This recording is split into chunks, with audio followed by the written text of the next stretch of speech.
Hello, this is my setup for the cabinet painting, as you see here. So before we, let's talk about how we reached to this stage. So very first thing was all these cabinets, took it out. Each of the hardware is its own small little Ziploc bag with the numbers on them. And these also have numbers to which cabinet it belongs. So if I remove this paper, there will be a number that indicates where this particular cabinet belongs to. So the first step was these were extremely dirty as they are from the kitchen. There was a lot of grease. So the first step was I used that green scrubber with the dish soap and washed off all the grease on it. So I was able to rinse it with water and then dry it with the paper towel. So did for every single one of them and let it dry overnight. So that was the first step: hardware removal and dishwasher and scrubber. The next step was the sanding. So I took about 120 grit sandpaper, 120 grit sandpaper, and I sanded front, back, sides, everything, all the places, even the ridges. Next was, once the sanding was done, was to do the install the hardware. The hardware I'm using is called like Revite. It's one of the recommended handle options. So it's a C shape, or like a, I don't know what it is called, but comes like a rectangular shape that comes in. They also sell a little tool that allows you to actually mark these holes. So one of the things that you have to keep in mind, in my case, was when I put the tool in and measured the holes, this edge and this edge were not the same. As you can see here, this is a little bit moved backward and this is in the front. So I had to make sure that my holes are aligned, so I'm able to see the other side. There's a little bit of paint. So after the sanding, making all the holes for the hardware, these are the new hardware. Previously we had these edges where we used to open and close, and that was becoming a little bit difficult. So install the hardware for all the pieces. So next, after the hardware installation, was the setting up of this booth. First of all, I took the door. I found this on Facebook, a free door, and I used a little bit like this anchor, L-shaped anchor from Home Depot, Walmart, so that I can hook it up and paint. Tied a little bit of thread here so that it doesn't move back. So if when you're painting, if it slides back, then the board will start touching the back, and then if it's already painted, it will scratch. So in order to avoid that, I could have did a zip tie here as well, but something that it doesn't move. So and also the boards, right, in order to make the painting faster, you'll have to drill tiny holes. And then I ordered these fish hooks, or U-shaped hooks, from Amazon. I got 50 in the box, and I was able to just hang that in all the way in. So this allows you to hang your cabinet onto that hanger and then paint. So the first step when you're painting is to paint on the sides. So I had this setup here. So I would paint the base nicely and also turn around and then paint the top of the cabinet. So this is at the top of the cabinet. So once I'm done, I would pick it up like this, hang it here, all right, hang it here, and then paint, and then turn around, turn this around and then paint. So once all that painting is done, I would then take this and then bring it over here. So now this setup is, I have 4 chairs that are nicely covered with all the drapes here. I got these from Dollar Tree for $1.25. I think 2 of them came. So once those are covered, the way it is set up is I did tied 2 Ziplocs that came around like from front to back. So I've created like a loop for this chair, and then another zip tie to tie this rod over to. So once you have that loop, you thread this between that and then tighten it. What I'm using here are these reusable zip ties. So there is like a hook. If I press this, I will be able to remove the zip ties, so we are not wasting it.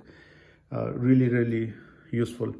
Now this rod was actually from one of the older backyard umbrella. That umbrella is no more, but I had this rod just lying around for one of the projects. So after 2 years of lying around, I was finally able to use that rod. We'll talk about these strings in a bit. Then what we have here is my old shower curtain rod. This rod was no good. I was gonna throw it away. Then I stored it for someday, and then here we are for another project. So if you don't have these two, you can actually buy a wooden rod, curtain rod from a wooden closet rod from Home Depot, Lowe's. So once we have this set up, these are nicely tied over to the chair. These are not going anywhere. Very sturdy.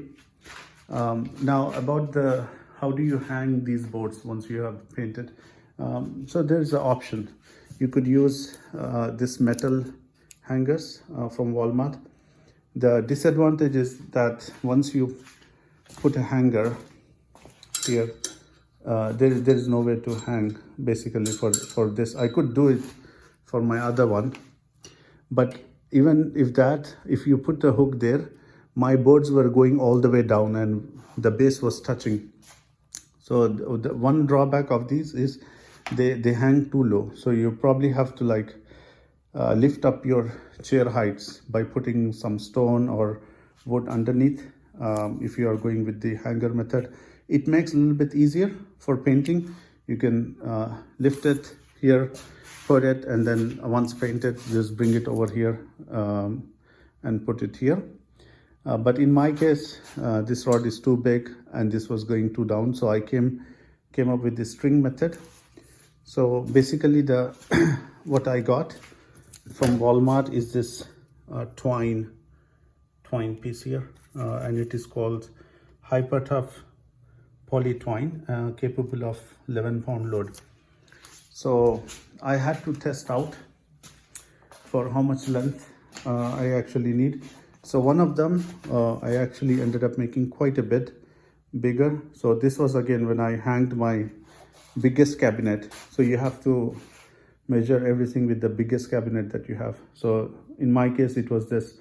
When I hooked it up to this string, it was again touching all the way. So I had to then try with another string height. So finally, this length what worked, and it was able to held up. You see, there's it's not touching down. So then I cut whole bunch of these thread of the same height. About like I'm working with about 16 of them. The benefit of string is these don't wiggle too much. But if I were to use the rod would move with a little bit of movement, and all the boards will be like touching each other. But these strings are very sturdy. I mean, they don't swing that much. They have a little bit of swing to them, but they don't swing too much. So the way you would install is, once you are done with it, you put your finger, lift it up. You basically have to turn it around before you pick up. You see how these are on the backward, so I would put my fingers on both sides, come over here, bring it, so put my hand from this side and then get that thread in one of the hook and then maneuver the board so that I can then hook it up on the other side. It's a little bit tricky, hard to do first time, but once you get the idea, you will be able to hang these strings. And the primer that I'm using dries up in about like 45 minutes. So these don't have to be hanging for a long time. This is about two hours since I primed. I mean, it's already dried. So now I'll be able to get all of them out, put it on the side, and again, install them after the painting, once the painting is done. So currently these have only been primed. Okay, so that's the story with that. I'm using this Amazon gun here. I got it for 20 bucks on Amazon, cheap. I'm using the second nozzle. So there are like 4 nozzle widths that you have. I'm using the second one. And what you have to do is when you are working with it, the front gets a little bit hot. So it ends up obstructing the front piece. So what you need to do is with the gloves, as you are like painting, once you are done with the one board, you just need to rub your finger at that nozzle opening here. You see this nozzle opening? I don't know if I can show it. Yeah, so you keep make sure you keep this clean, and these are the air vents. Sometimes if there is a paint there, the air won't go properly, and then you may end up getting like the chips of paint on your board.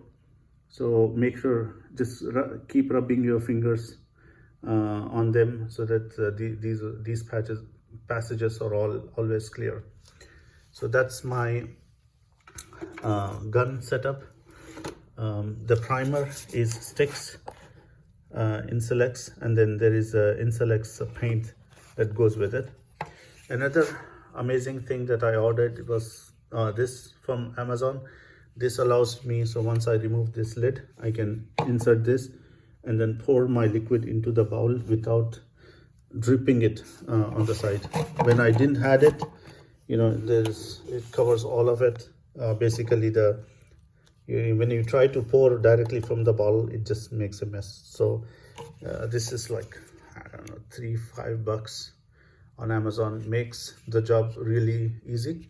And another advantage of this particular item is once you're done with the paint, and let's say you have about half or quarter of the paint remaining, you could just bring your paint and then just leave it like that. Because of this yellow tool, all that paint will go back into your container. You can just leave it like that for a minute, and that all that paint goes back, and then you can close it up. So there are 2 benefits of having this tool here. What else we got here? Yeah, proper covering is always necessary. And then this is about it.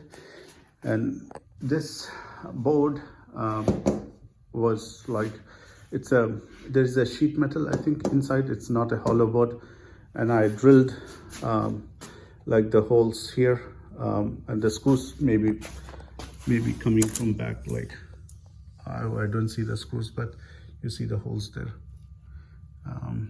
Yep. So that actually secured. So this not holding anything. So this setup allows me to go pss, pss, pss, pss, pss, and then pick it up with finger. You don't have to remove it. This one, to put it on the thread, you're gonna need your fingers. Fingers is what will be helpful. So you lift them up with your fingers and then transfer on that string, and that will hold good. All the heavy boards can be supported with this. If you have that wooden closet rod, then that will be much more easier. You can even use that hanger if your rod is thin. But in my case, since I'm using a big pipe, I didn't thought about that, but because yeah, this worked out fine for me. All right, so you do need something here, so you can first start with the base like this. This is the first step. You put it here, you spray the bottom, turn it around. These edges I can't really do. Once I'm like here, in order for me to do on the bottom and the maneuver, it will be difficult. So I can go here, you know, go on the go with my gun in this direction, this direction, this direction. It allows me to, you know, coat the base as well as the edges and the top, and then hang it, and then do the, I will see, let me show. So I put it back here. Then I do the sides. Don't do the sides here, because you want to be able to grab it on the both the sides. So leave the, don't do the sides, just do the top and the bottom, so that you can hold it on the sides and then transfer it on to this hook, and then do the sides, everything, turn it around like this, turn it around, don't let it go way back here, and then do this, and then pick it up with the fingers, transfer onto the strings. Once, I mean, it takes about 1-2 hours for everything to dry, then you can safely put it down, because they don't have to be hanging here all night for them to dry. So this is good enough. I'm gonna be transferring now. The whole setting this up took a lot of time. The actual painting itself was less time, but the preparation is the most, like, you spend 90% of your time in sanding and cleaning, removing all the oily stuff. The actual painting is just 10%, but the preparation is what's important. All right, thank you.